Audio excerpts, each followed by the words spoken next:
total number of 3 cross 3 matrices A having entries from the set 0, 1, 2, 3 such that the sum of all the diagonal entries of A transpose is 9. ध्यान से A कोई एक मैट्राइस, ठीक है, तो ऐसे कितने मैट्राइसेस पॉसिबल हैं जिसको यदि उसके ट्रांसपोज से मल्टीप्लाई करने पर जो मैट्रिक्स आए तो उसके जो डायगोनल के एलिमेंट्स हो उसका सम 9 आ जाए। और कंडीशन ये है कि जो ए जो तुम मैट्रिक्स सपोज करोगे उसके जो एलिमेंट्स है वो 0 या तो 1 या तो 2 या तो 3 हो सकता है। तो मैं एक मैट्रिक्स को मान ही लेता हूँ कुछ ना कुछ। तो let's say I assume that the matrix is A B C D E F G H I, ठीक है, इसका ट्रांसपोज कर लेंगे, ठीक है।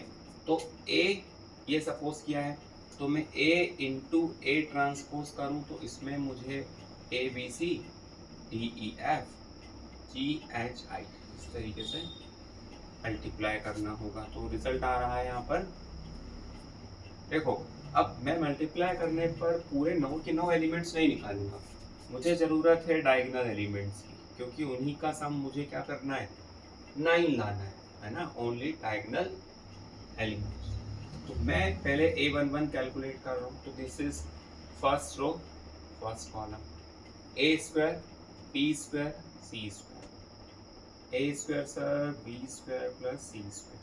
अब ये एलिमेंट है A22, तो second row second column D E F, तो यहाँ पर भी sir D square E square F square.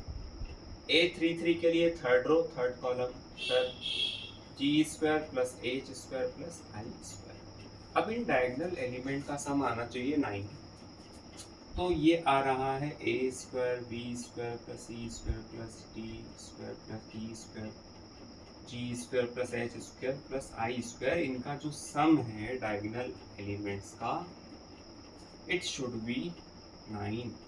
इसको आप ध्यान दो, सब भूल जाओ। अब मैं A B C D E F G H I इनको क्या क्या रख कर सम 9 ला सकता है ना, एनी आइडिया? देखो आसान है। अब यहाँ पर केसेस बनेंगे, कैसेस बनेंगे मतलब मैं सारों को क्या ले लूँ, हर एक को 1 1 1 1 ले लूँ, मैं 1 ले सकता हूँ। एक तो तरीका वो हो गया। तो सारों को 1 ले लिए, मतलब 9 में से सारों को 1 सेलेक्ट करना है तो एक ही तरीका होगा 9 से 9, ठीक है। 9 से 9 क्या होता है 1 होता है, तो वो भी एक केस हो गया। और क्या कर सकता हूँ, अब उसमें मैं किसी एक एलिमेंट को ना 3 ले लेता हूँ, तो देखो 3 का स्क्वायर 9 हो जाएगा। अब एक ही एलिमेंट को 3 रखने पर 9 आ गया, तो बाकी सारे जो बचे हुए 8 अल्फाबेट्स हैं उनको क्या रखना पड़ेगा मुझे 0। अब मैं 3A को भी रख सकता हूँ, या फिर है ना A को रख दिया तो ये 3 हो जाएगा, बाकी सारे 0 हो जाएंगे, तो वो एक मैट्रिक्स बन गया। या तो दूसरा मैट्रिक्स क्या पॉसिबल है कि मैं B को 3 रख दूं, बाकी A को C को इन सारों को 0 रख दूं, वो भी एक टाइप का मैट्रिक्स है। तो काउंटिंग कैसे होगी, तो मैं यहाँ पर 9 में से एक सिलेक्ट करूंगा 3 के लिए, तो 9 से 1 से मैं 3 सिलेक्ट करूंगा। अब बचे जो 8 है तो 8 से मैं 0 सिलेक्ट कर लूंगा। इस तरीके से 1 बाय 1 केस बनाना है। तो केस 1 ध्यान से देखते हैं, केस 2, ठीक है। सबसे पहले मैं 9C9 से मैं क्या सारे 1 सेलेक्ट कर ले रहा हूँ, सारे 1 1 1 1, ओके। तो ये हो गया, ठीक है। तो इसका कुछ आंसर आ गया, 9C9 होता है 1, एक मैट्रिक्स की पॉसिबल है जी सर। सेकेंड केस में क्या माना था अभी अपन ने, सारों को 1 ले लिया, किसी एक को 3। अब वो एक किसको लें, ए को बी को सी को, तो 9 में से एक 9C1 सिलेक्ट करना है, उसको क्या लेना है, उसको लेना है सर 3। बाकी जो 8 अल्फाबेट बचे उन सारों को 0 लेना पड़ेगा। तो सिर्फ सारों को 0 लेने का क्या एक ही तरीका होगा, 8C8 लिखो, है ना। इस तरीके से भी अपन समझ सकते हैं, 8C8 लिख लेते चलो, ठीक है। तो ये 9C1 इंटू 1, 9C1। अब 9C1 कितना होता है सर, 9 होता है। 9C1 क्या होता है, 9 होता है। NC1 is equals to n, you know that. Third case sir, third case क्या होगा सर, और कैसे 9 बन सकता है, तो इनको ध्यान से देख लो, मैं बस यही रख सकता हूँ। अब क्यों ना मैं 2 स्क्वायर प्लस 2 स्क्वायर और 1 स्क्वायर, मतलब 4 प्लस 4 प्लस 1 9 आ रहा है। मतलब दो अल्फाबेट को 2 रखना पड़ेगा, किसी एक को 1 रखना पड़ेगा, बाकी सारों को 0। अब 2 को 2 रखना है तो 9 में से, मतलब 9 अल्फाबेट में से 2 मैंने सेलेक्ट कर लिए जिनको मैं 2 रख सकता हूँ। अब बचे 7, तो सर 7 में से एक सेलेक्ट कर लो आप जिसको आप 1 रख सकते हो। तो 1 रखने के लिए 7C1 बेस से सेलेक्ट कर। अब जो बचे हैं ना, अब वो एक ही तरीका है ना। टोटल 6 बचे हैं, तो 6 को 0 रखना है तो 6C3 से यहाँ 1 लिख देता हूँ, ये मैंने 0 सेलेक्ट किया। अब ये जो है 9C2 कैलकुलेट करेंगे अभी थोड़ी देर में। 7C1 7 होता है। ठीक है, इस तरीके से और केस देखते हैं। और क्या केस है सर, सोचो, सोचा किसी ने? क्या है 9 कैसे आ सकता है, ध्यान दो इनको। 2 का स्क्वायर प्लस, ये तो 4 हो गया। अब बचे 5 9 बनाने के लिए, तो मैं सारों को 1 1 ले लूँ क्या?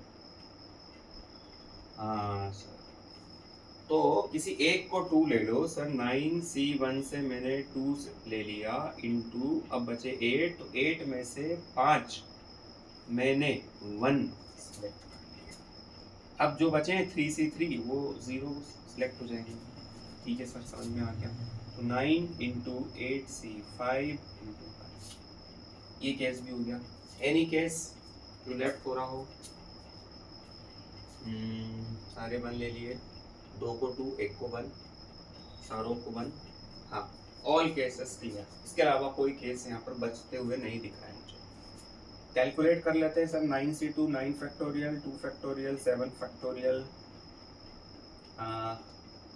मैं 9 फैक्टोरियल को लिख सकता हूँ 9 इंटू 8 इंटू 7 फैक्टोरियल, ये कैंसल, 4 जा, ठीक है sir, into 7 as it is. 36 into 7, 36 into 252 आ रहा है सर यहाँ से, 252। हाँ, 9 इंटू 8C5, 8C5 थोड़ा यहाँ कैलकुलेट कर लेते हैं। 8C5, तो 8 7 6, 5 फैक्टोरियल कैंसिल हो जाएगा। 3 को एक्सपांड कर लिया है, 56 आ गया है। तो यहाँ पर 9 6 54, 504। जी सर, सारे केसेस को ऐड करेंगे, ऑल केसेस ऐड कर लेते हैं सर। एक 1 9, 52 504, जरा ऐड करो। 4 प्लस 2 6, 6 और एक 7, 7 और 9 16, 16 का 6, कैरी 1, 5 और 1 6, 6 ये आ गया, और बचे 5 और 2 7। So there should be 766 possible matrices जिनका डायगोनल एलिमेंट्स का सम 9 आएगा। There should be 766